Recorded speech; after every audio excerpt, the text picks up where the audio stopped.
Hi there, my name is Stefan, and in this video we'll talk about Elementor Page Builder and how to install Elementor Pro. As you probably know, Elementor has a free version which we already installed in our previous video, and it also has a premium version which we will install now. Before installing the Elementor Pro version, we'll have to purchase a subscription.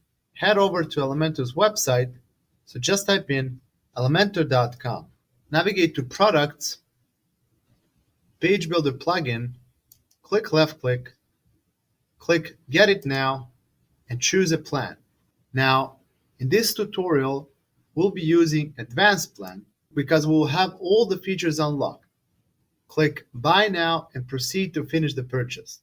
During that process, you should create an Elementor account as well. Now, let's download the Elementor Pro plugin. Once you have your account created, go to my.elementor.com and log in to the Elementor dashboard. In the top right corner, next to your name, there should be a download arrow. By clicking on it, you will download the Elementor Pro zip file. Go back to the website and go to Plugins, Add New Plugin. Click Upload Plugin and click Choose File. Choose the Elementor Pro zip file and click Install Now. Wait for the installation to be completed. Click Activate Plugin. Now we need to connect and activate our license. So click Connect and Activate. Click Activate My License. Great job! Now we have Elementor Pro installed and activated on our website. With it, we have tons of new features that will help us create amazing websites. Now, under Elementor, we have different settings and features. Under Settings, you can control integrations, some advanced options, and features. Under Features, you can choose to activate or deactivate upcoming experiments. This means that you can test out the upcoming Elementor features. It is divided between ongoing experiments and stable features.